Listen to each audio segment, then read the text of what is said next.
You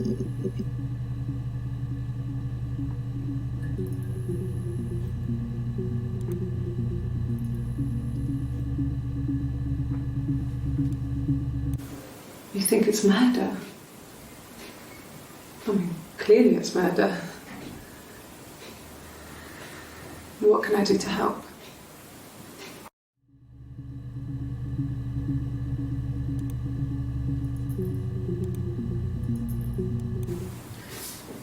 Yeah, that's me. But February, I mean, that was months ago. What's that got to do with Simon's murder?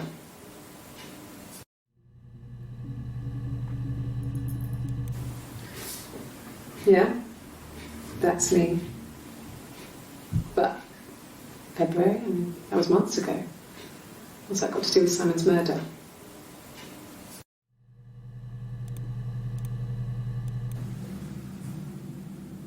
I'd like to speak to a lawyer now.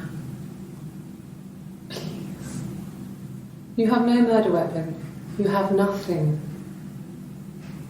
And all these stories we've been telling each other, just that. Stories.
Simon Smith.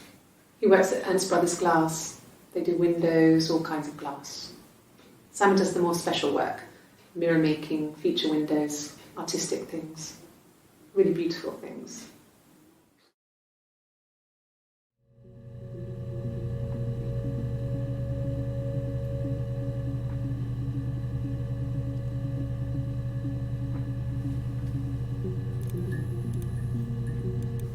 It's the Rockington Arms, The Rock. It's run by a nice couple, Peter and Susan. There's some other regulars there that Simon likes to drink with, and the barmaid they have in sometimes, Helen. Peter said Simon had been in and had a few drinks.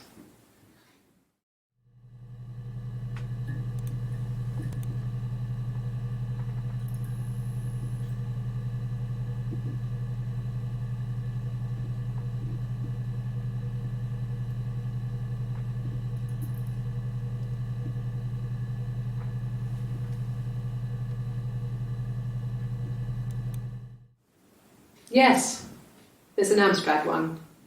No one uses it for very much. There's a printer so you can write letters on it. Simon sometimes plays games, climb the tower, save the princess, that kind of thing.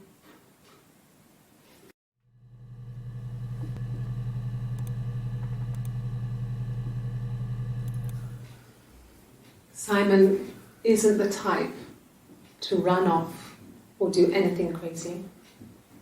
Someone must have done something to him, or there must have been some kind of accident. So what do we do next?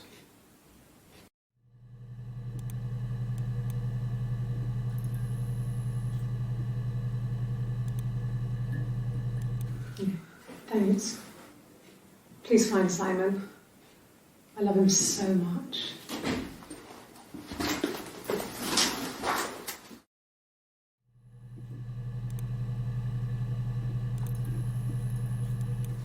It's the Rockington Arms, The Rock. It's run by a nice couple, Peter and Susan. There's some other regulars there that Simon likes to drink with, and the barmaid they're having sometimes, Helen. Peter said Simon had been in and had a few drinks.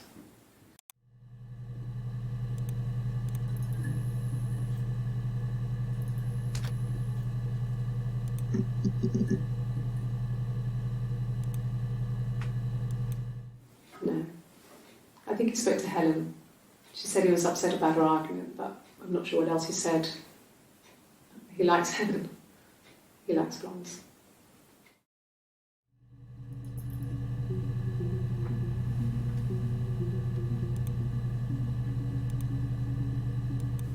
It's the Rockington Arms, The Rock. It's run by a nice couple, Peter and Susan. There's some other regulars there that's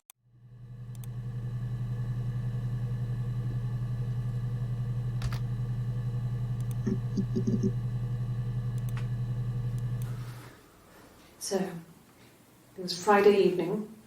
We had an argument. He left.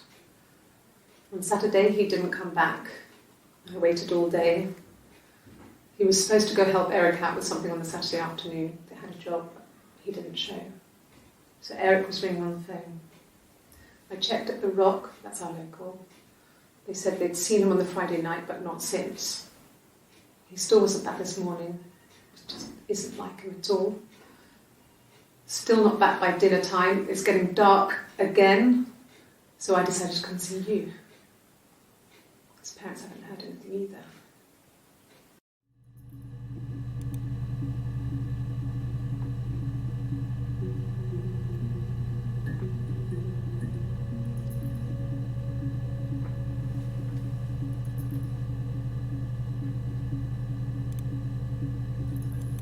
Oh God, I don't know. I guess The Rock. You've spoken to everyone there. Someone must have seen where he went. I don't know. So many things could have gone wrong.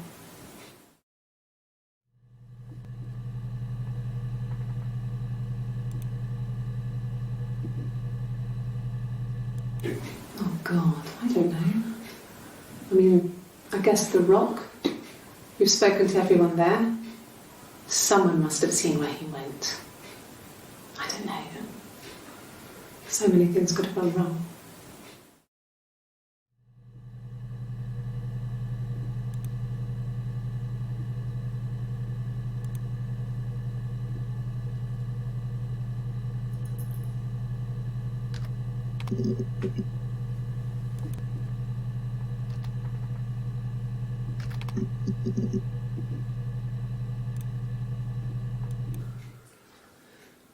Simon is 6 foot, darkish blonde hair, average build.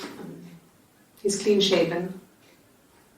If his beard grows, it goes ginger, so he shaves it. Not that there's anything wrong with ginger hair. I bought a photo. They said I should bring a photo. This was taken last year on holiday in Rome.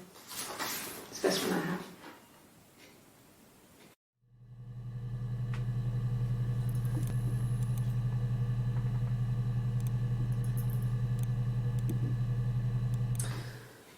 This other person doesn't exist.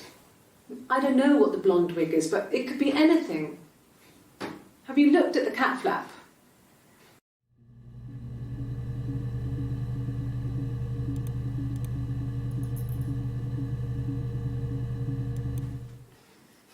You want me to play something? I'm not the world's greatest guitar player. Okay. Probably needs tuning. No, it's okay. How about a traditional ballad? Should be right up your street.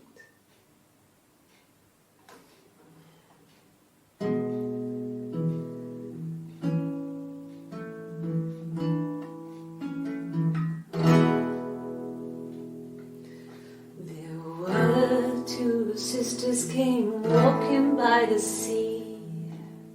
Oh, the wind and the rain. The eldest one pushed the other one in. Oh, the dreadful wind and rain. See, they both had a love for the captain's son. Oh, the wind and the rain, but he only cared for the youngest one. Oh, the dreadful wind and rain. Oh, the eldest envied her sister fair. Oh, the wind and the rain, with a pretty little face and her long blonde hair. Oh, the dreadful wind and rain. She pushed her in and held her down. Oh, the wind and the rain watched her as she slowly drowned. Oh, the dreadful wind and rain. Oh, she floated up and she floated down. Oh, the wind and the rain floated till a ship came by. Oh, the dreadful wind.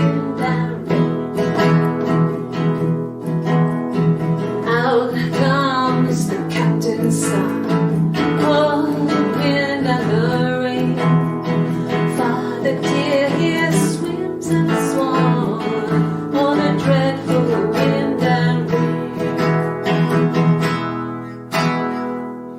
And then it gets really weird, so I think that's a good place to stop.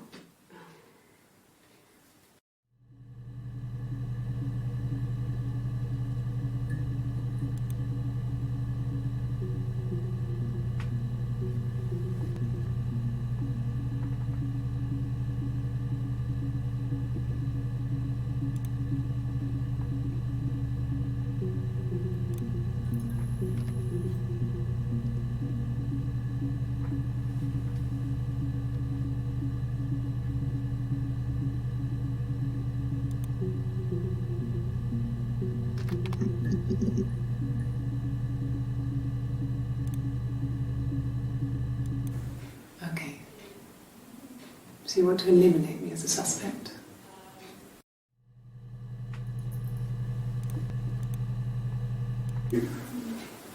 That should eliminate me as a suspect. If I was in Glasgow, can't be in two places at once.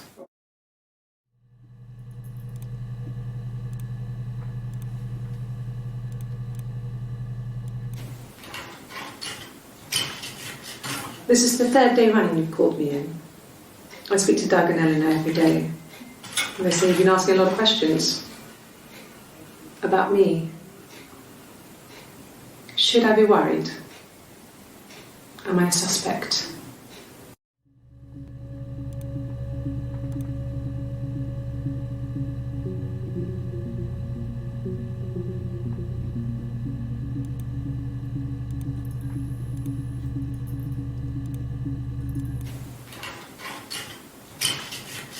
This is the third day running you've called me in. I speak to Doug and Eleanor every day. And they say you've been asking a lot of questions about me.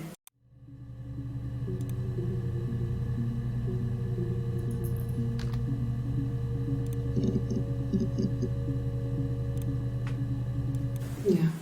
I've been round to Doug and Eleanor's and they're very worried. I feel sorry for them.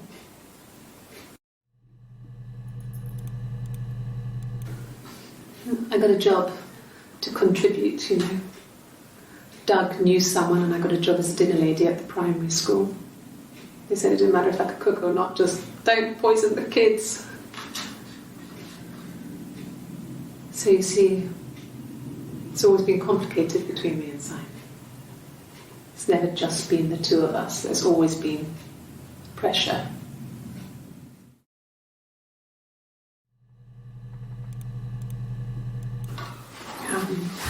I hoover, I dust every week, maybe less. I once asked Eleanor how often I should dust, and she said, if people ask, tell them you do it once a week, but every few weeks is okay. I think she was just trying to make me feel better. I mean, when I was there, she was hoovering every day, you know, ran an ordered house. You know how that generation is, putting on a brave front. She has secret stashes of cigarettes. Doug doesn't even know she smokes. When I was there, I saw her. She has these sort of porcelain vases, ornamental, next to the Reader's Digest books. Cigarettes inside. And she still has them. I mean, last time I was there, I looked in a vase. There was a fresh pack. I mean, all those years of marriage, and she still has a secret like that.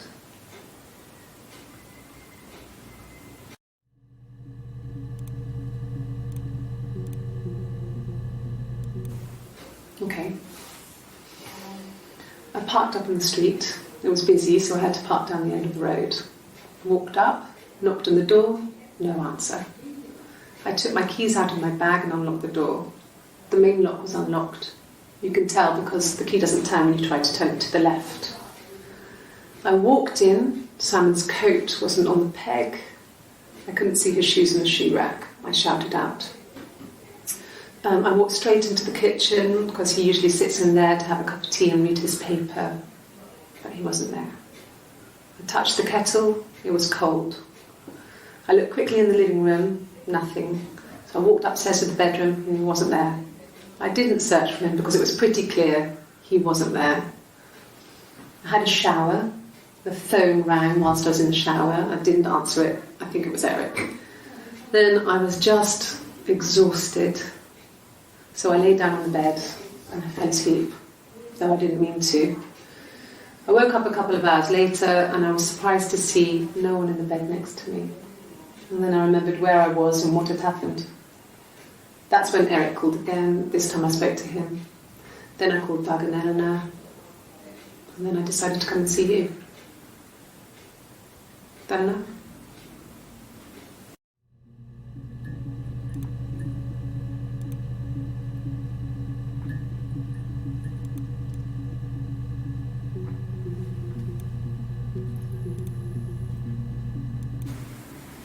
Yeah. 1984 was an awful year in the end. We were living at Doug and Eleanor's. I lost the baby at the end of spring and my parents died in the summer. It was a hot summer, a heat wave. So when they discovered the bodies, it was just awful. Because of the circumstances, them dying together like that, they brought in a lot of police. A forensic entomologist. I had to look that up. It was because of the heat. It was just awful.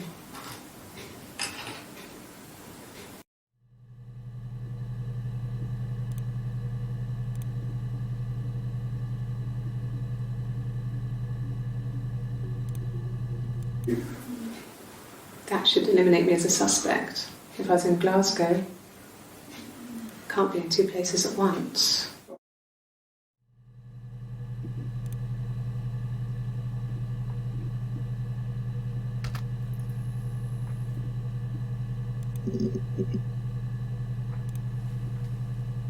So I got in the car and I drove. I just kept driving north. Just kept going, just wanted to get as far away as I could. When I finally stopped, I was all the way up in Glasgow. I was so tired. I just had to sleep.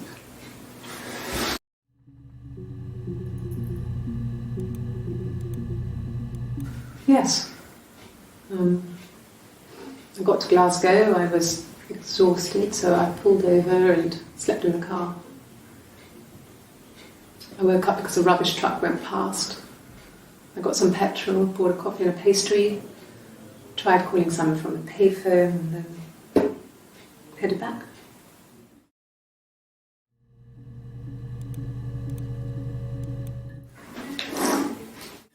Yeah, that's Simon's watch. It was a gift from Eric. He got it this year. It was a wedding anniversary gift. Steel.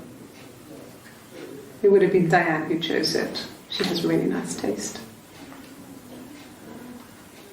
That time, it must eliminate me. I was in Glasgow then.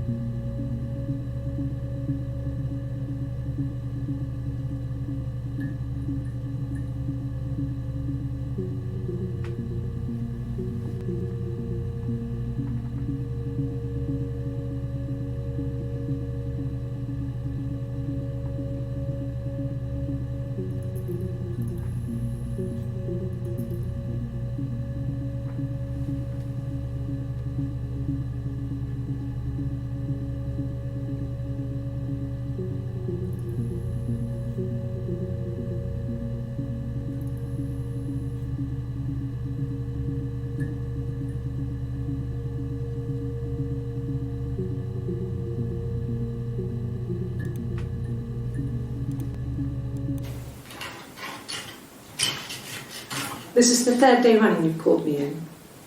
I speak to Doug and Eleanor every day. And they say you've been asking a lot of questions about me. Should I be worried? Am I a suspect?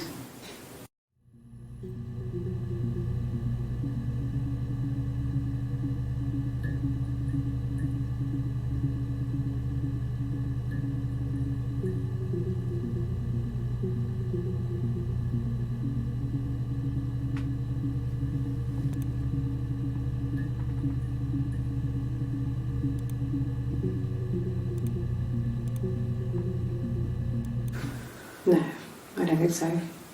Glasgow was deserted that early in the morning.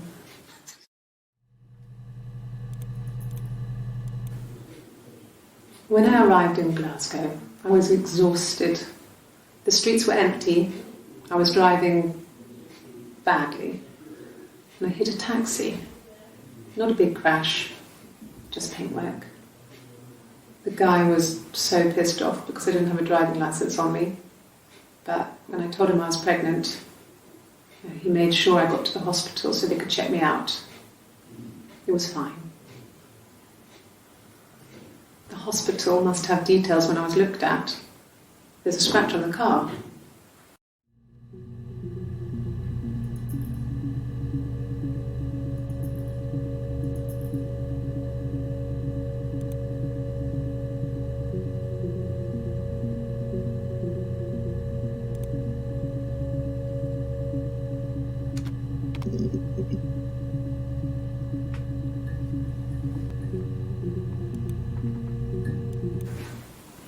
I got pregnant. Both our parents had a big powwow. We weren't even in the room. And they decided we should get married.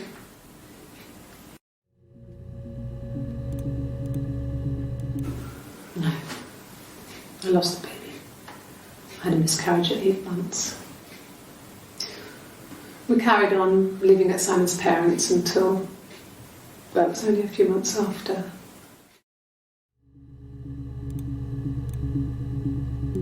Yes, I inherited it from my parents, so it made sense to move back, me and Simon. Felt like going back to old ways before the pregnancy. Reminded me of being a girl, a dollhouse in the attic, old things. We didn't sleep in my parents' bedroom for a long time. We decorated it as soon as we moved in, but it was another year before we started sleeping there.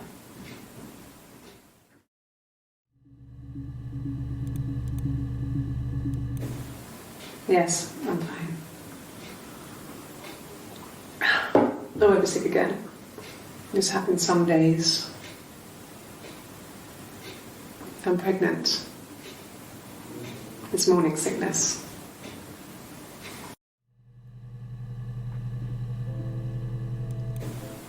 Yes, I'm fine. I won't be sick again. This happens some days. I'm pregnant. It's morning sickness.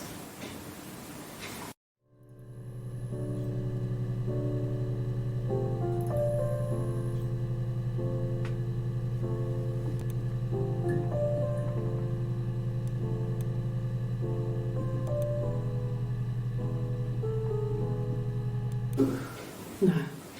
Well, yes. He found out on my birthday. I told him I was pregnant.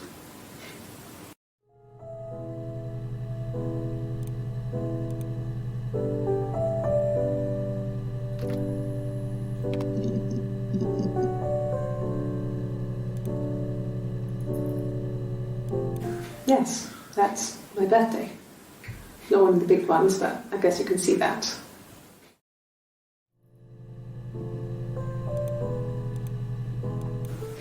It was my birthday, like you said. We were going to have a meal at home. We had our meal. He gave me his present. I guess I didn't like the present.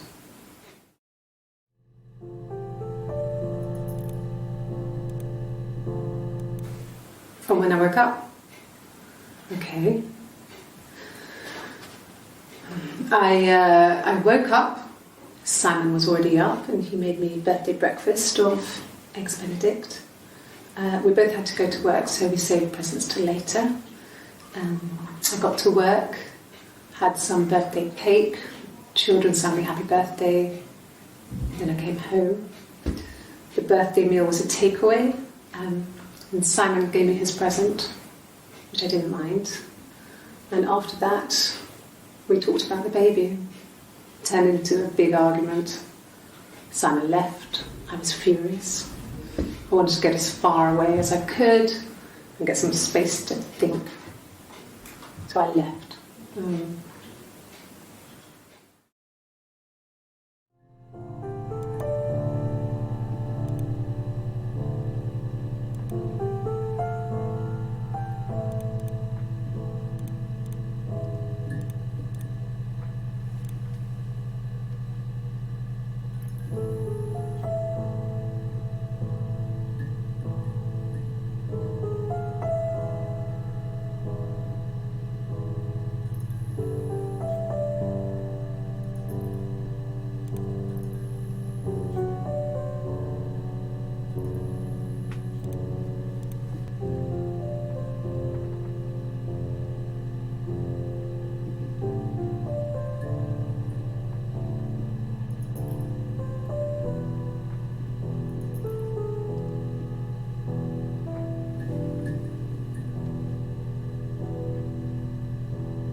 Police station. Yeah, when I was young, we ran away on my birthday. Bob Dylan was playing in London and we thought we could break into his tour bus and have him take us with him. The taxi driver we paid to drop us off, I mean we'd saved money, pinched a bit here and there to pay for the fare. He was suspicious because we were so young, so he told the police.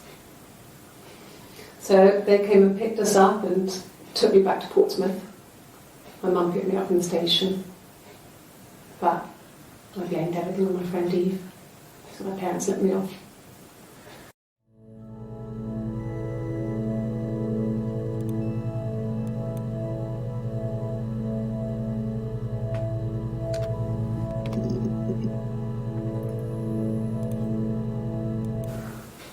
Well, my friend Eve.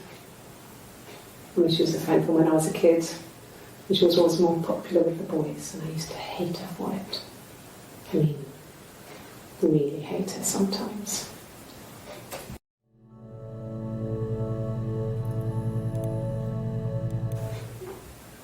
Yes. We'd fight. We fought on the beach once, and I held Eve's head underwater. There was no one else around. It was at the far end of the beach, and I held her head under, and I kept it under. And for a moment, I just wanted to kill her and watch her drown. But that was it. It was just a moment. We made up after. It was a love-hate relationship.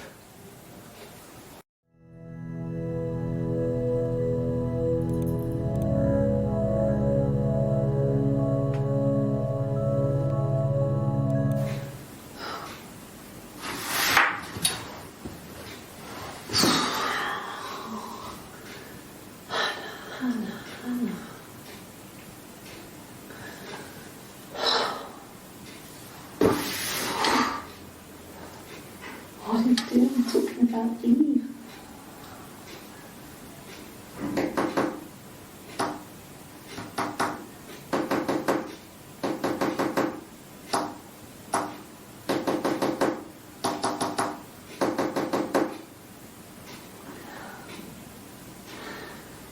Poor Simon.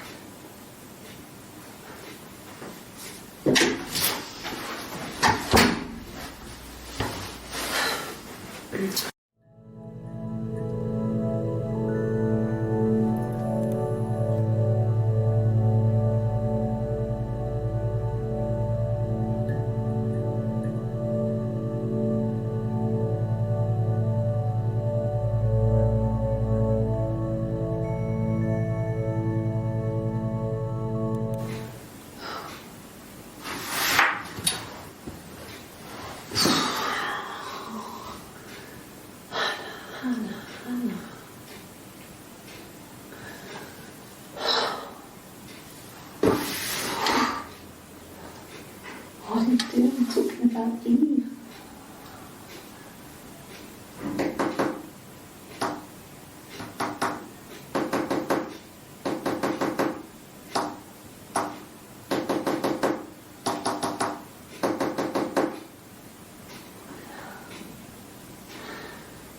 Poor Simon.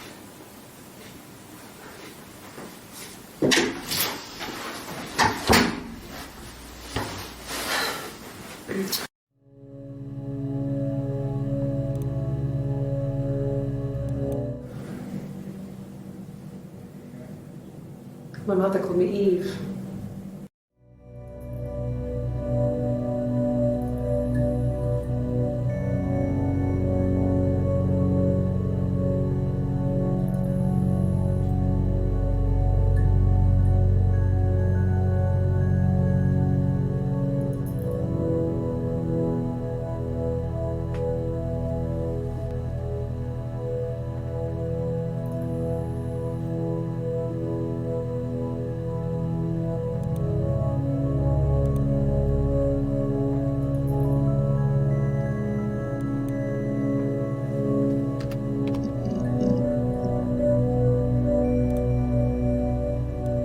My name is Hannah.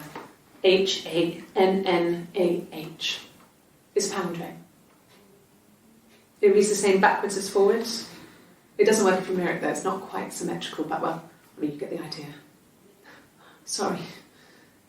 Hannah Smith, I live at 31 Gladstone Street.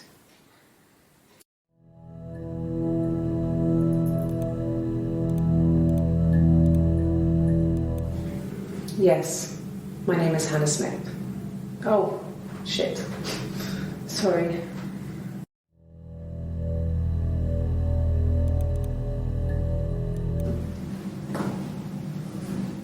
Across the road, where my parents first lived there, was a midwife called Florence. When Hannah was born, I was born at the same time. The midwife was there to help. I'd been throttled by the cord, probably wrapped around my neck by Hannah. The midwife told my mother I was dead. But I wasn't. She wrote all this stuff in a diary. Amazing what people will admit to on paper.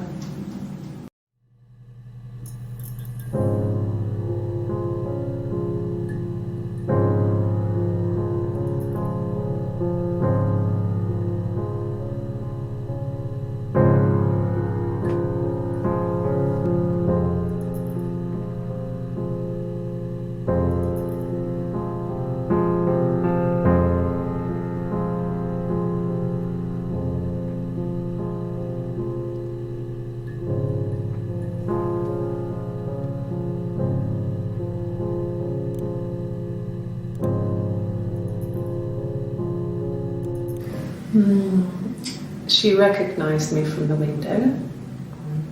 She told me to come inside, and she hid me. They had made the attic into a place where Hannah could play. It was a dollhouse. She hid me up there. No one else ever went into the attic. It was her place.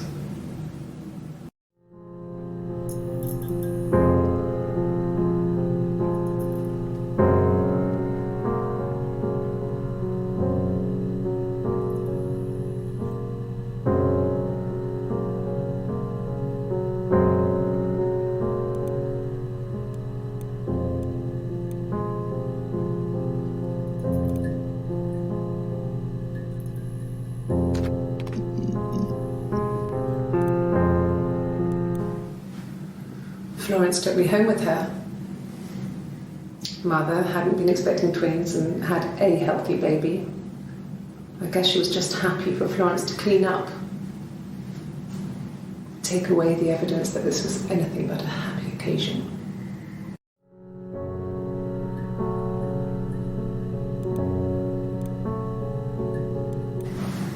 Florence raised me in her home. I never left it. She kept me out of sight. It wasn't odd for people to see a midwife with a baby, carrying in supplies, washing nappies, that sort of thing. I never knew any different. I grew up looking out of my window and seeing her across the road. I thought it was like a reflection in the mirror. She was me.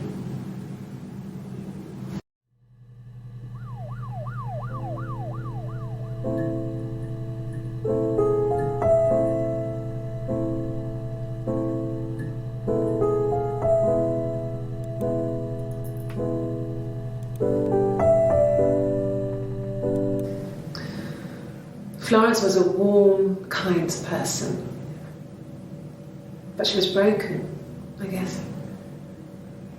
When I found her diary, I also found a biscuit tin with other stuff in it, older papers, letters, that kind of thing. Her story wasn't there. I never really spoke to her about it. I was far too young to really understand, I guess. I just put it together later, once I was older. She had loved children, planned to have a large family, but her husband died in the war. And that was back when you married for life. She never felt like she could marry again. Isn't that strange? She was a widow from her 20s. But, I mean, I guess it was different then. You know, you married for life and she felt she could never marry again. I guess it was harder, a war widow. One of the dead. I don't know, maybe there was more to it than that. I don't really know.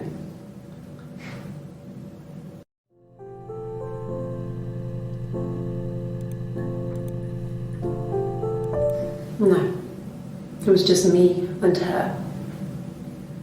Eve was the name they were going to call their first child. They talked about it and were going to try when he came back. Florence's family had a history of firstborn girls, so they were convinced it was going to be a girl. It's hard to know if this is all true. These are stories I remember that I read when I was a child. Maybe I misread, maybe I misunderstood. Sometimes it's hard to remember what happened last week.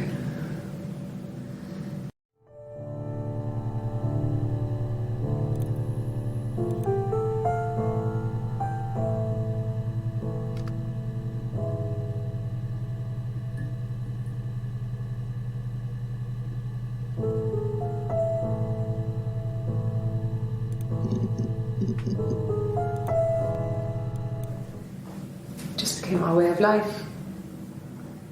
We would swap places and take it in turns to do things, and we were very careful. Whoever had been out that day would come back and write a detailed diary so that we were on the same page. We had a list of rules that said what we could and couldn't do in any given situation. It was exhaustive. We lived a second life through those rules. Rules for things that could only ever happen inside our imaginations. We would consider all the permutations of future events and agree rules to walk our way through them.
Then my parents died. It was the worst year of my life. A miscarriage and then my parents.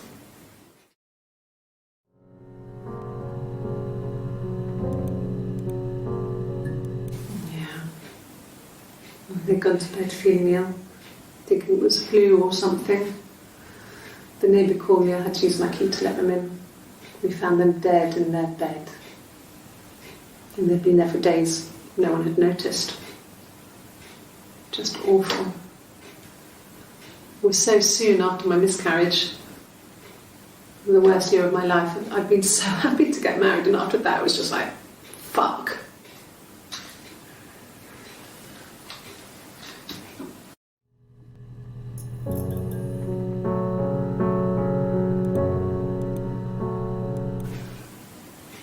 Yeah. I was infertile. Thought I was. They told me I was infertile after the miscarriage because of complications.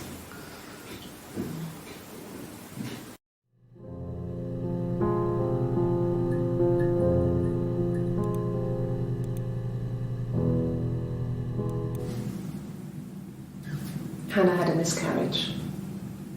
This was late in the pregnancy and it left her infertile. Felt like the universe had corrected its course. We were aligned again. But Hannah and Simon were still living with his parents. They were married. Simon had a job at the Glaziers now. Eric had given him a full-time position after he left school. And then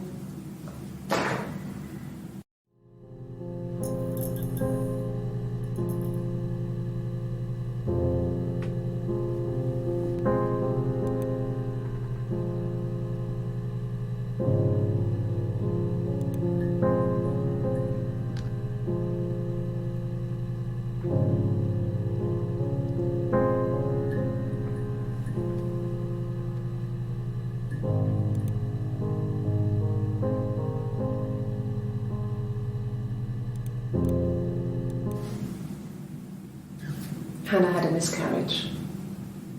This was late in the pregnancy and it left her infertile. Felt like the universe.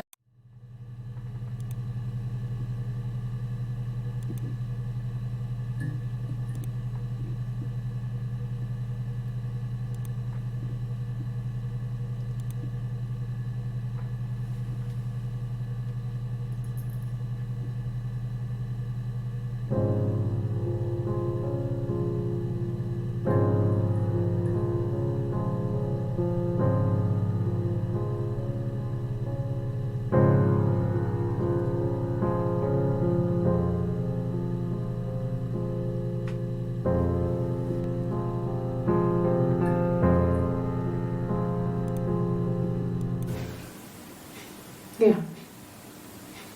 I mean, I was infertile. Thought I was. They told me I was infertile after the miscarriage because of complications.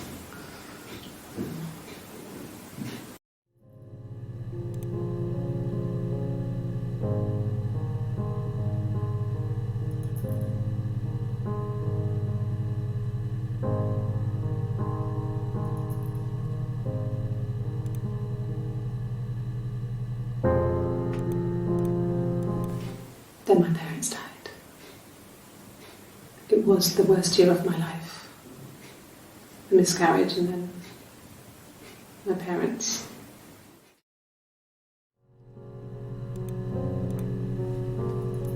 Yeah.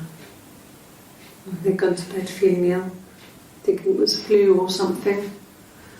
The neighbour called me, I had to use my key to let them in. We found them dead in their bed. And they'd been there for days. No one had noticed. Just awful. It was so soon after my miscarriage, the worst year of my life. I'd been so happy to get married, and after that it was just like, fuck.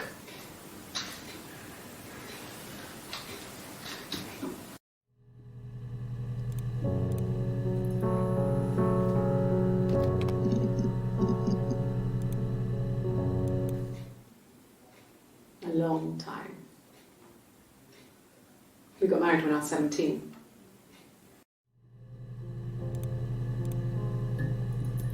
Childhood sweethearts. Something like that. Are you married, detective?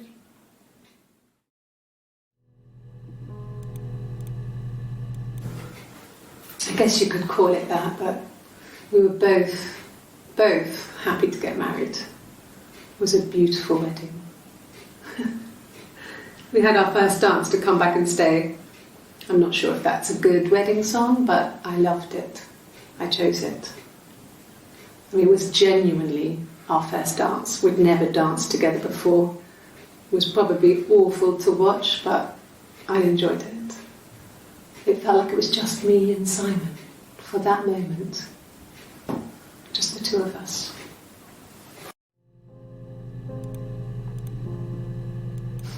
We spent the wedding night in a hotel in Brighton.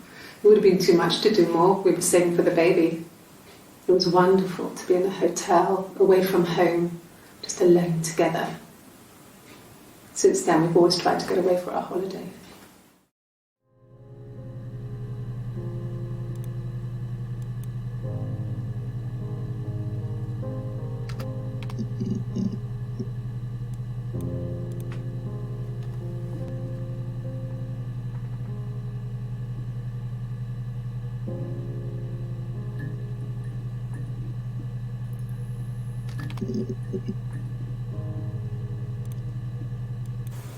Okay.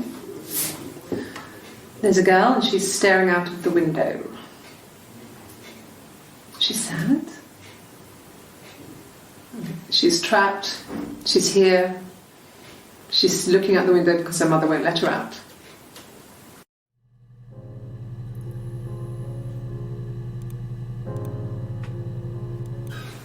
I would have been a good mother. I was young, but I would have been a good mother. She was a girl, by the way, the baby. We were going to call her Sarah. Simon wanted to call her Ava after his nana. but I didn't want it to have a symmetrical name.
My name is Hannah, Hannah. It's Pandre. It reads the same backwards as forwards. It doesn't work if you mirror it though, it's not quite symmetrical, but well, I mean, you get the idea. Sorry. Hannah Smith, I live at 31 Gladstone Street.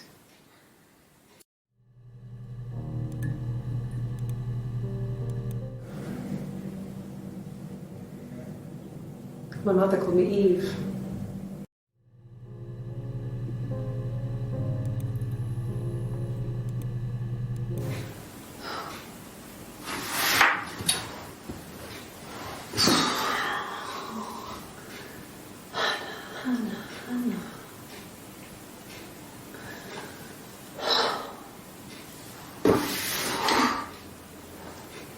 What are you doing talking about Eve?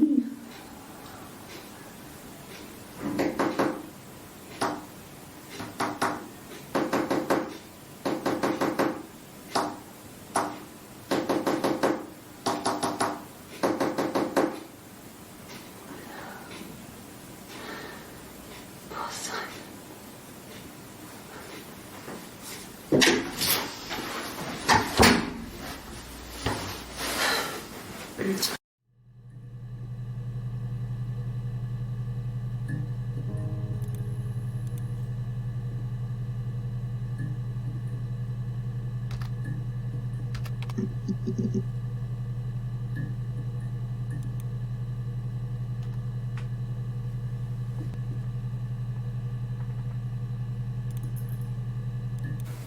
From when I woke up.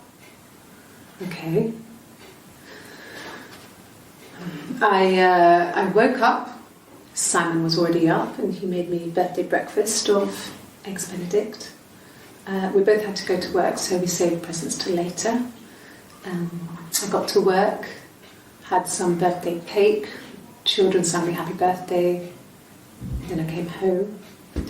The birthday meal was a takeaway, and Simon gave me his present, which I didn't mind. And after that, we talked about the baby. It turned into a big argument. Simon left. I was furious. I wanted to get as far away as I could and get some space to think. So I left.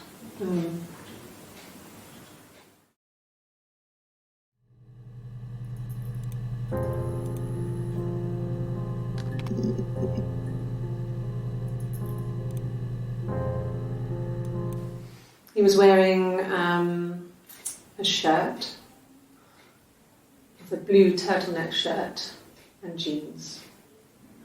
He has a watch, it's a really nice one. That was a gift from his boss, Eric.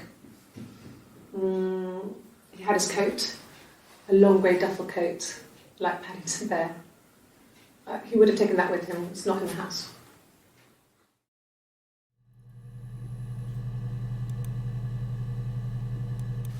Yes, there's a car that we share, a Cavalier, and a van he uses for work. It's owned by Eric, but we look after it. Both of them are there now, parked on the street. I'm not sure about the keys for the van. I can look for you when I get back.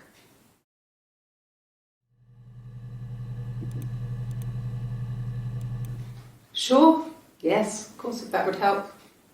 Will you phone the house to let me know when you want to come round? Then I can make sure that I'm there.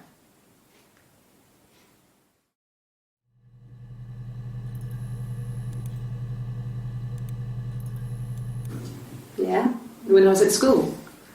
I worked part-time in the front shop. It was sort of an extended family thing. My dad used to work there, my mum worked there before I was born. I took care of paperwork, filing, typing out invoices, that kind of thing. It was a good job for a girl back then. I didn't work a till or anything though. I was quite shy, so I wouldn't have liked to have worked a till.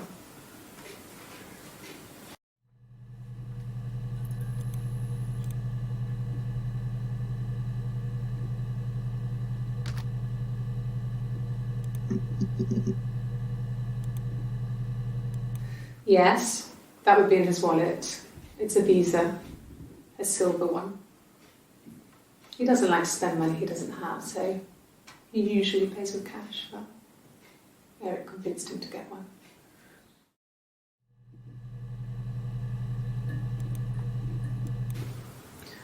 Eric was like an uncle to him. They were pretty close. They spend a lot of time with each other, especially when they have to go to conferences. Have you met his wife, Diane?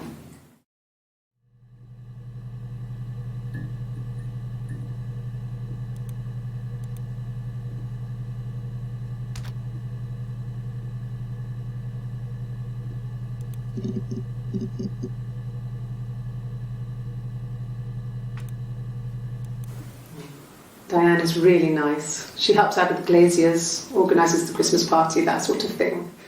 They have 2 kids, really sweet kids. She used to look out for me when I worked there.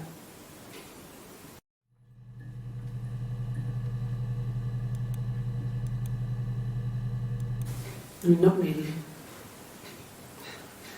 He would go to the pub. He had his drinking buddies there, but no one ever really came back to the house. Sometimes Eric, his boss, and his wife would come over for dinner. That would be us returning the favour. Diane is a really good cook, into her trendy ingredients. And the last time Simon cooked something off MasterChef, he got the recipe off Ceefax, and I did my Lloyd Grossman bit, commenting from the sidelines. I had to find fennel from the supermarket. Have you ever eaten fennel?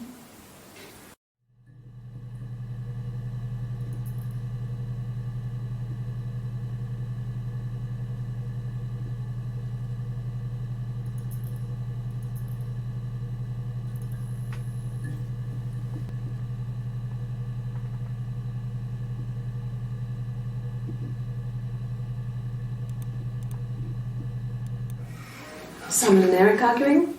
No, I can't imagine they'd be arguing. And they get on so well. Unless it was something to do with work. Maybe Simon was being too much of a perfectionist. But I don't know. You should ask Diane.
No.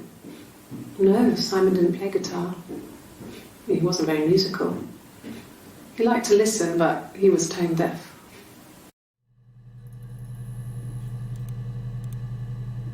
Yes. Yeah, it's my guitar.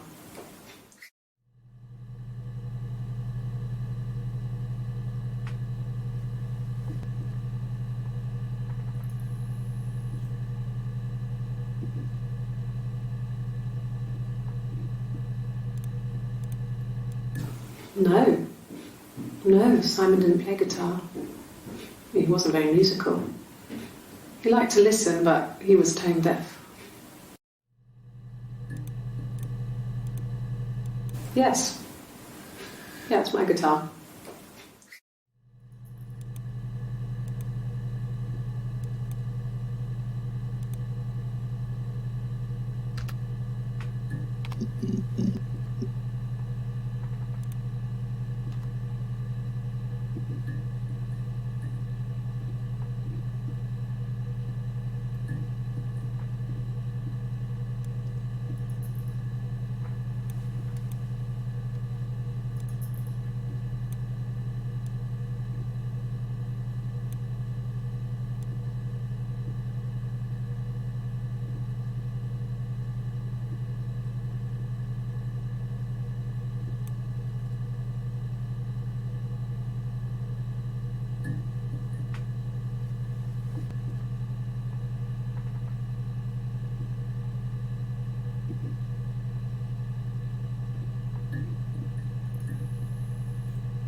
Simon is 6 foot, darkish blonde hair, average build.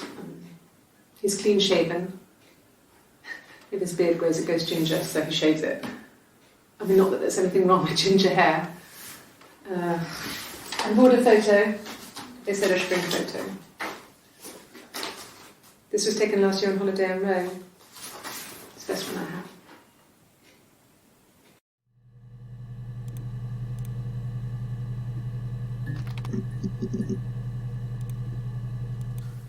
No, he doesn't have any tattoos. He has a scar down here near his stomach, past his hip. Cut himself with some glass. That was before, a long time ago. He looks just like the photo. He's not got his glasses on here though. He takes them off with the camera. But he needs them to see properly, you know. He has to read a newspaper or a menu in a restaurant. Not books so much, or watching TV. He likes TV.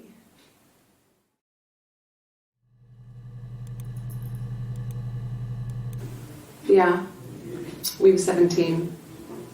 It was a nice wedding, people said.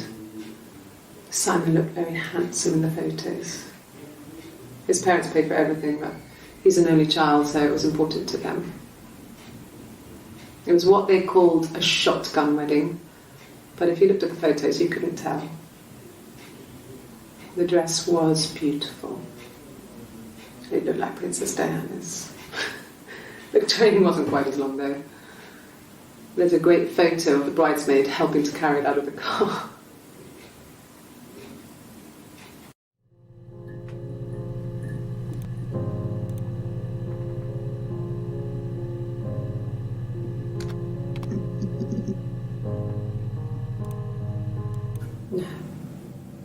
parents decided there would be a wedding. And after the wedding, Hannah moved in with his parents. There was no way I could follow, so we were separated again. I stayed in the attic. It was hard. It's like I suddenly didn't exist. I would sneak out, but in case anyone recognised me, I started wearing a wig. Hannah and I would meet up in the park. I was trying to get pregnant, but I couldn't. I couldn't do it with anyone we knew, so it was sex with strangers, drunk guys I'd met in clubs, parks and alleyways. I was 17. It felt like I was being punished. But it was Hannah who had betrayed us. I had to stop when one of the guys gave me an STD.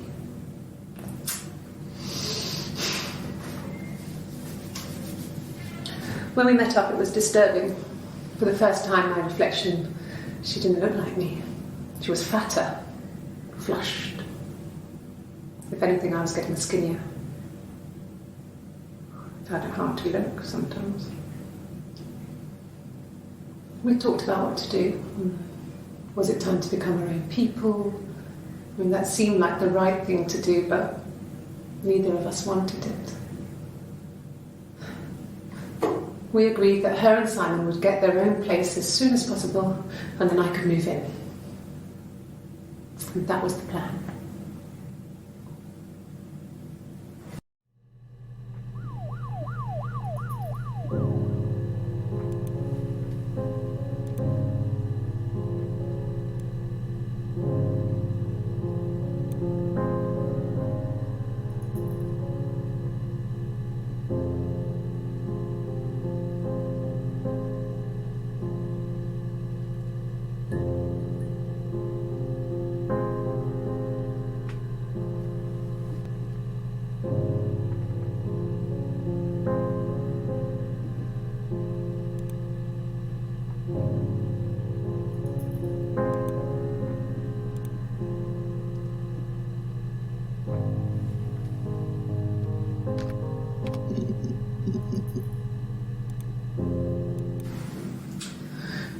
I was living in the attic. It was a very hard time. I was depressed, was still pretty sick of the STD. And I came down one morning and they were dead. They were in bed and both had been sick. They'd thrown up a lot. And I'd slept through it.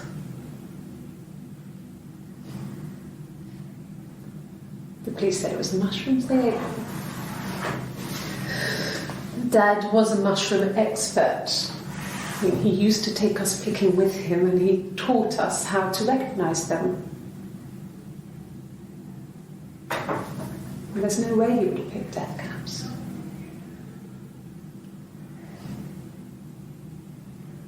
But the police believe that's what happened.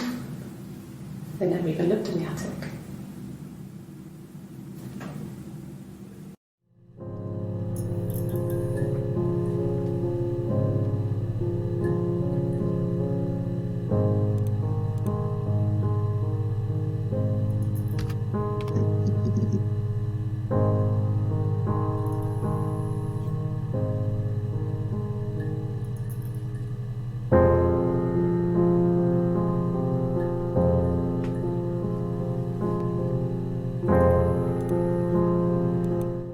Yes, I read a lot as a child and watched lots of TV. Then the doll's house we had, we still have in the attic.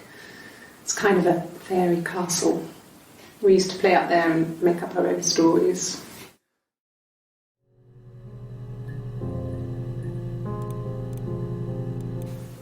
Could the hairs have come from somewhere else?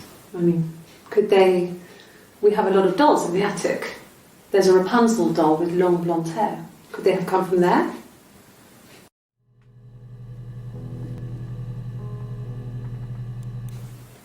Could the hairs have come from somewhere else?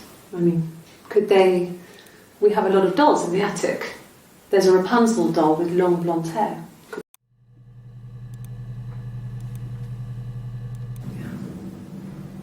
I'm not sure where the dollhouse came from. I don't know if it was given to them or they inherited it. I mean, they wouldn't have had the money to buy it. It was so huge. It must have been taken up to the attic in parts and then reassembled up there. It's a beautiful thing. Wallpaper to scale, little furniture, the lights work, mirrors, beds, big duvets and pillows. We spent hours and hours playing it, invented all these characters and families who lived there. We wrote paperwork for them all, passports, diaries, and gave them all really elaborate stories. Once, a moth got trapped in there. We'd left a light on. It was making the most horrendous noise. We tried to kill it, but it was tough. We ended up crushing it under a copy of the Arabian Nights.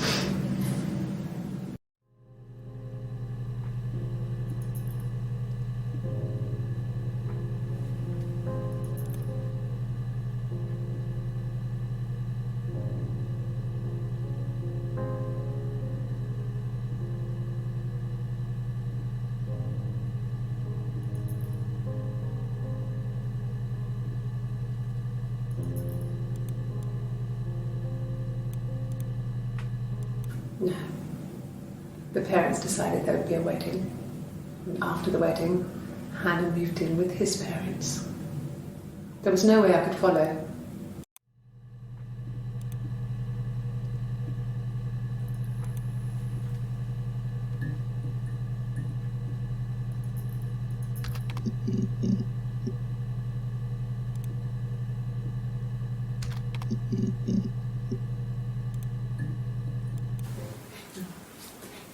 It's Rapunzel. The story starts when she's born. Mother Gothel, a witch, takes Rapunzel from her parents and keeps her locked up in this tower. Rapunzel gets pregnant by the prince, and Mother Gothel is furious, so she cuts off her hair and throws it. Actually, her hair's already short here, so that's already happened. So she throws her into the wilderness, and Rapunzel is reunited with the prince, who's blind, but she kills him with her tears, and so it's a happy ending. Is that too much?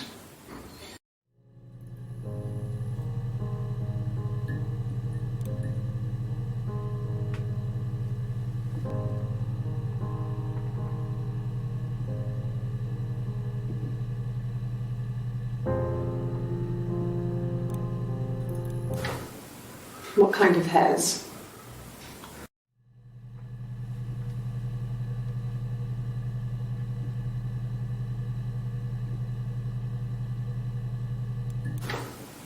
What kind of hairs?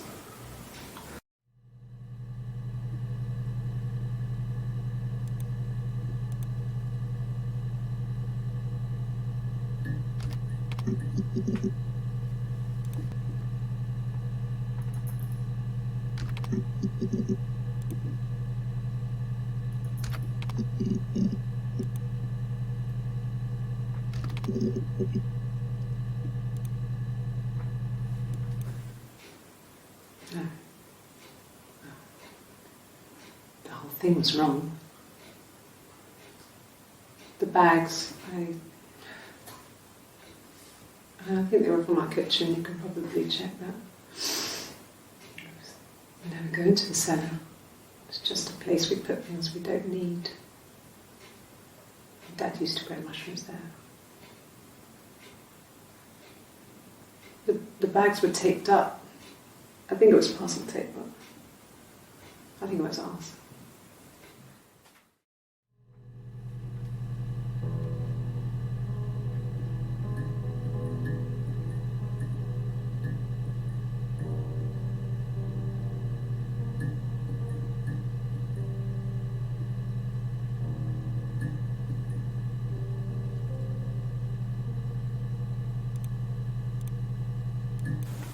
They said it was food poisoning. There was something in the food they ate. My dad liked to pick mushrooms, grow them too. They said it was the mushrooms. It was hard to believe. Death caps. They have a skirt around the cap. My dad taught me that. But, the police had no reason to think it was suspicious. They lived alone. And no one had any reason to hurt them.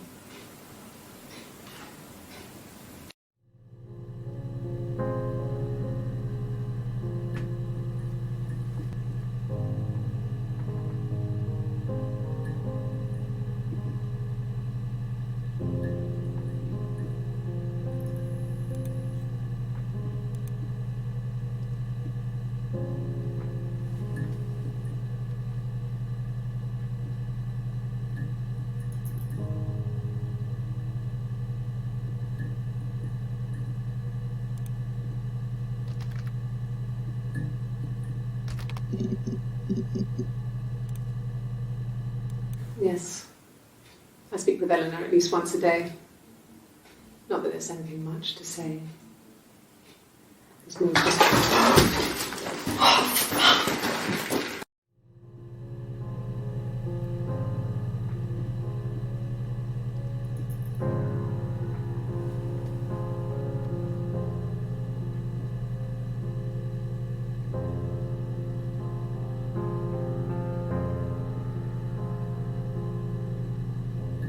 Yes.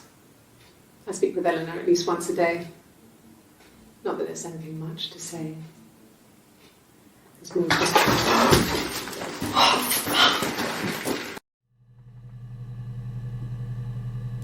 Yes. I speak with Eleanor at least once a day. Not that there's anything much to say. There's more just...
Must think it's very cool that their dad is a police detective.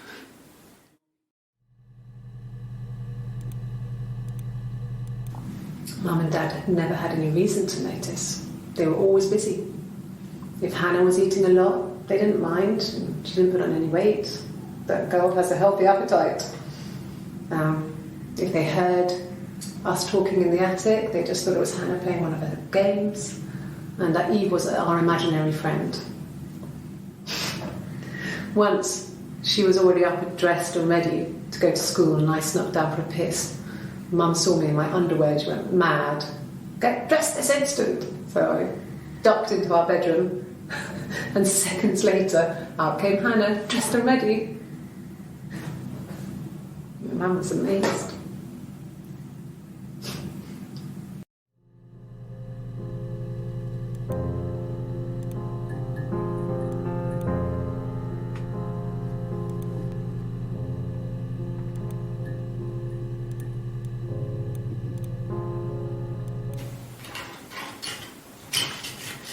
This is the third day running you've called me in.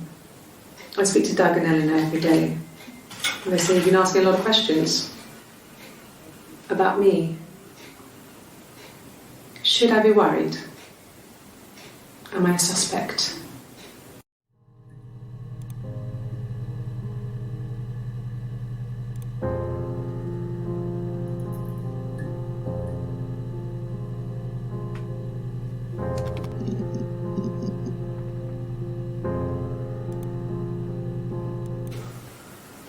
I wasn't in the house all of Friday night. After the argument, after Simon left, I left too. I was upset and I wanted to get away, so I took the car.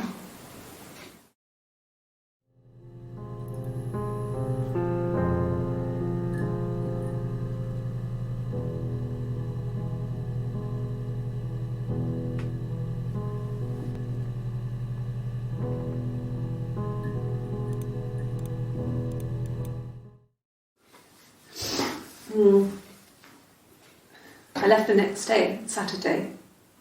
I slept for a few hours in the car. And when I woke up, I came straight back. Simon wasn't returning my calls and I wanted to try and make up. I got back to the house and Simon wasn't there. And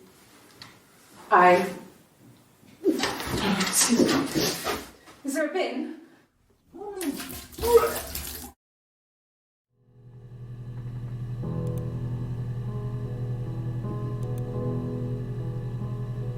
Yeah, I pulled over and slept in the car.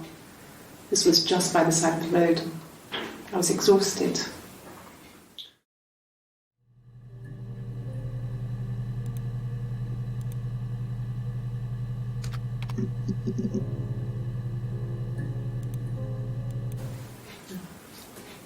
It's Rapunzel. The story starts when she's born. Mother Gothel, a witch, takes Rapunzel from her parents and keeps her locked up in this tower. Rapunzel gets pregnant by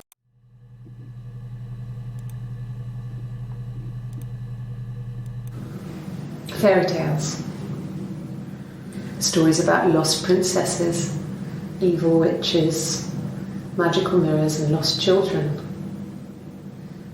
So you see, even before I knew the truth, I'd found it in those stories.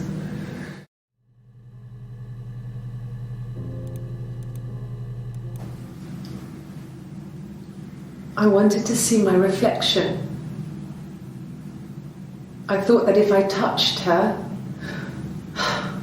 something would happen. We would become one girl. The fairy tale was over, the witch was dead, and I'd be restored to my rightful place.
Sorry.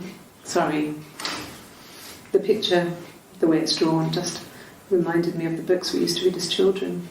I read those fairy tales over and over, and they were so real to me. Rapunzel was my favourite.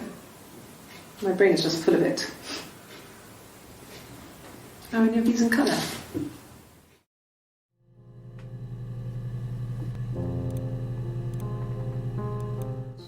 Did I pass?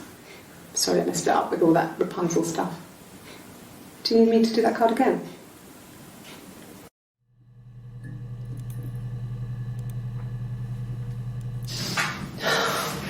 We were obsessed with fairy tales. Not just the pretty ones, but the traditional ones. They were dark and real, bizarre and violent. Felt like life. We had this huge old book that I think Mum must have bought from a library sale.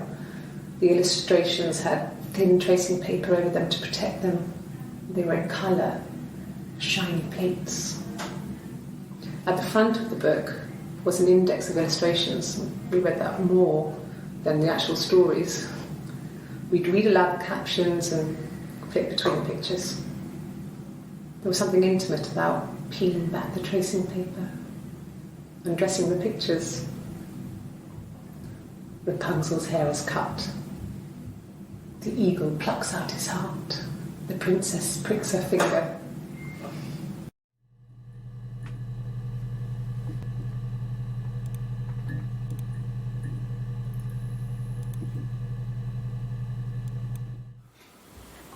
Sorry. The picture, the way it's drawn, just reminded me of the books we used to read as children. I read those fairy tales over and over, and they were so real to me. Rapunzel was my favourite. My brain is just full of it. Are any of these in colour?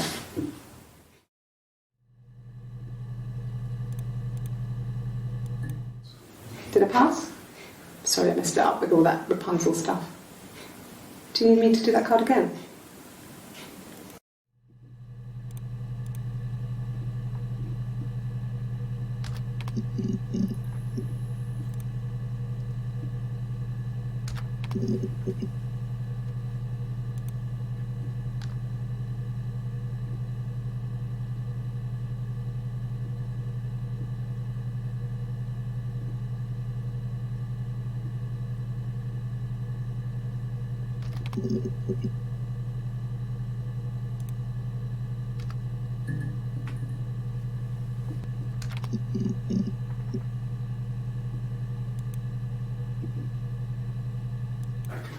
I didn't.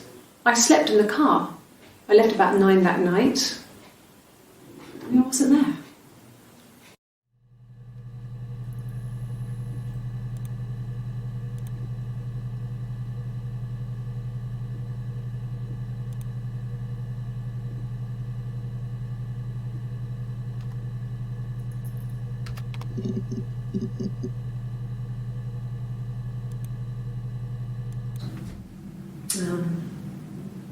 When I was 8, Mother died.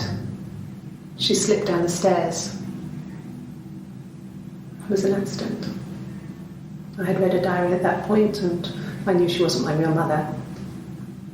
So I burned the diary that day, and I left. Walked out and across the street.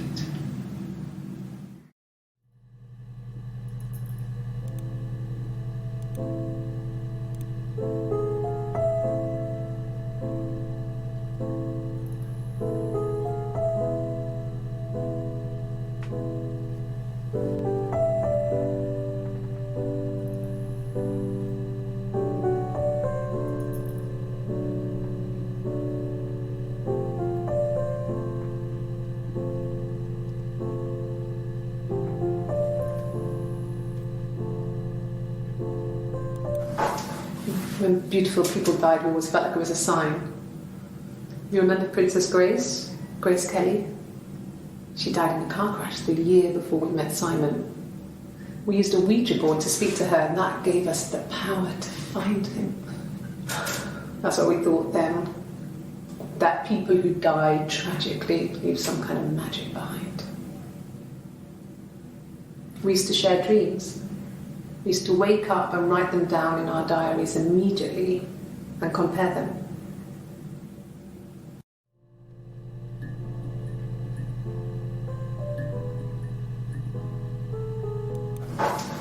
When beautiful people died, we always felt like it was a sign. You remember Princess Grace? Grace Kelly?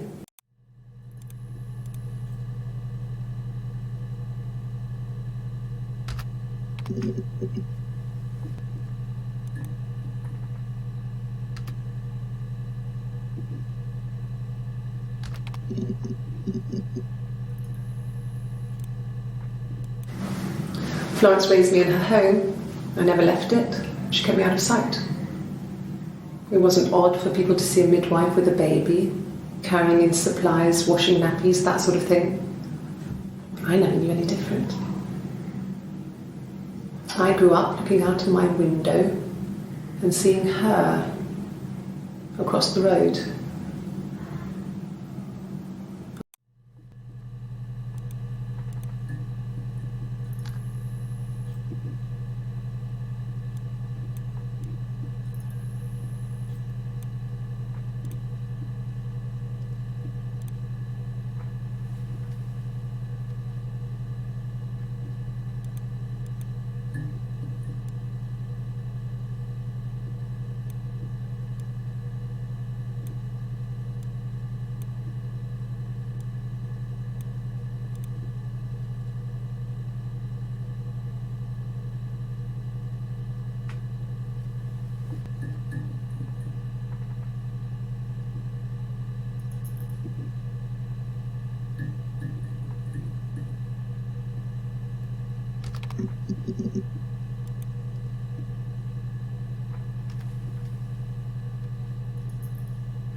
No, I was 15. Carl was older, 17, I think. I was really into him, regardless of how he actually behaved. Lots of drunken teenage sex. We did it in a church once. It's stupid. So he got tired of us and we split up after about 6 months. It was sad, but those early experiences, they help you realise who's really important to you, you know? Family.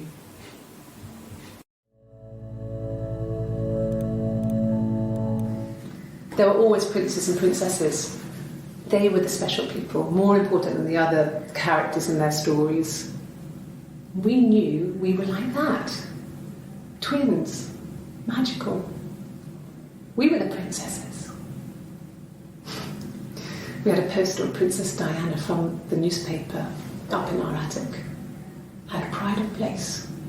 And underneath we used to put all our special things.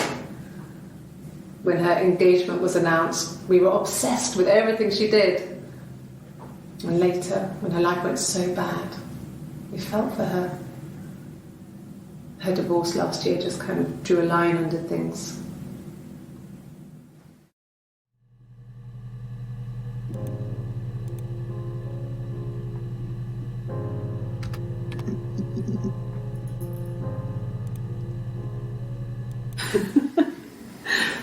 Was he my first?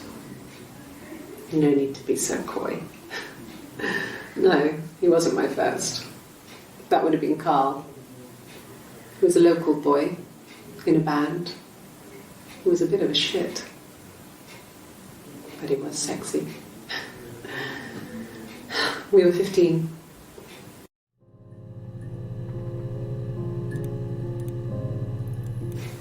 Family. So, Carl fucked off, and then there were other boys here and there, and then Simon.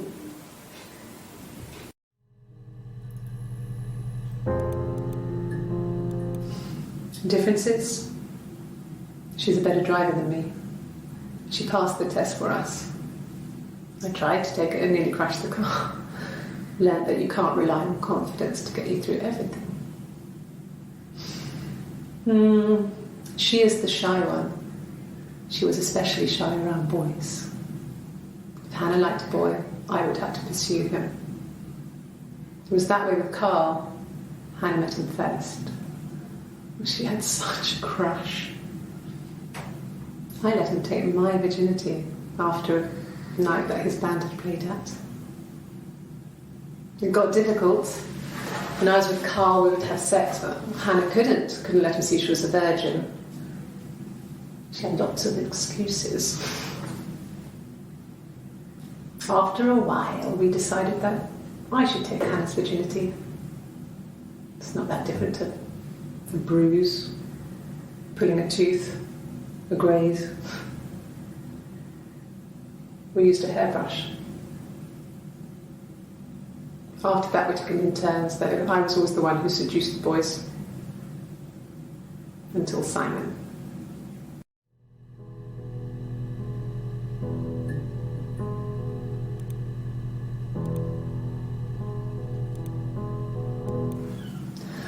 Hannah was so smitten with Simon.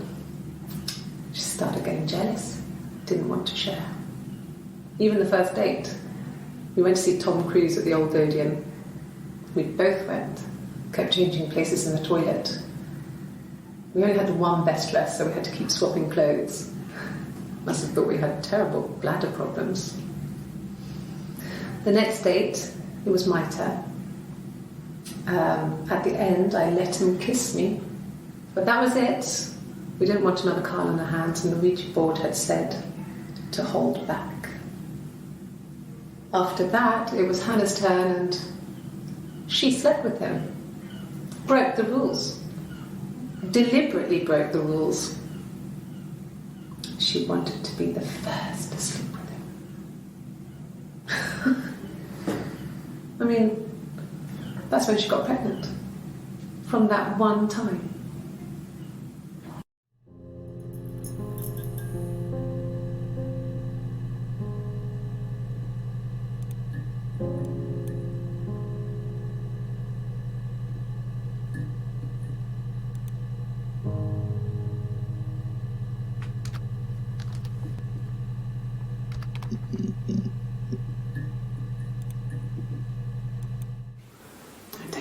Really changes. You just become more yourself. Simon was my prince, and that hasn't changed. And the Glaziers. I worked there some weekends, and Simon had a part-time job there too. That was Eric's generosity. He was always good at helping out other people's children. Simon was quiet, more thoughtful than the other boys. Even then, he had a sense of craftsmanship. Wasn't always rushing stuff. Boys that age are just running around like headless chickens most of the time. You know? Plus, he had that look. He looked like a fairy tale prince from one of my books.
So, it was Friday evening. We had an argument. He left.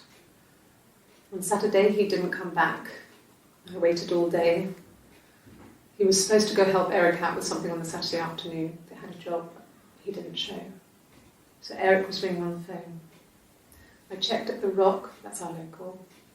They said they'd seen him on the Friday night, but not since. He still wasn't back this morning. It just isn't like him at all. Still not back by dinner time. It's getting dark again. So I decided to come see you. His parents haven't heard anything either.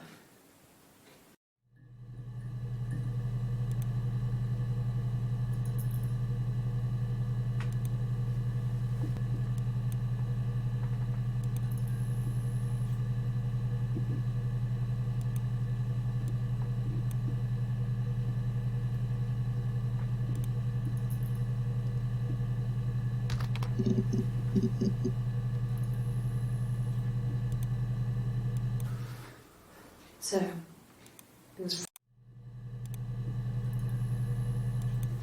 it's the Rockington Arms, the Rock. It's run by a nice couple, Peter.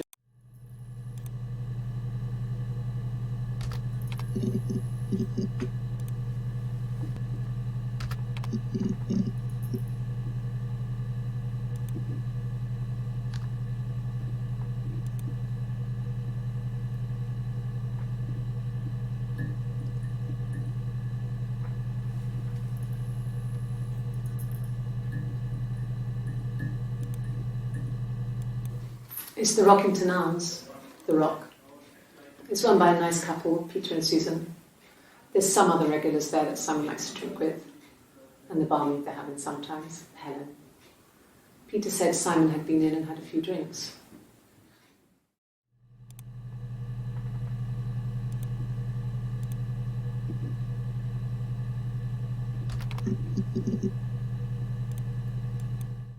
No. I think he spoke to Helen. She said he was upset about her argument, but I'm not sure what else he said. He likes Helen. He likes blondes.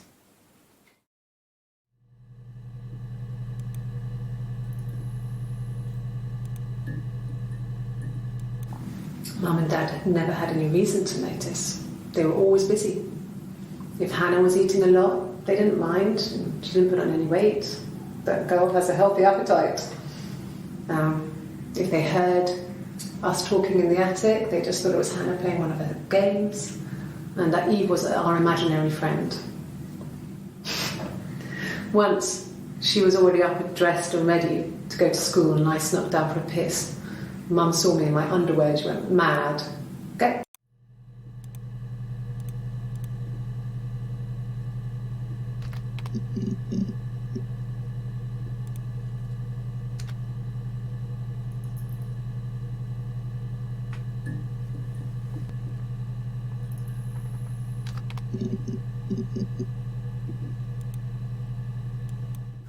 Like I said, I think I was popping out to get something, ran out of something, had to grab something.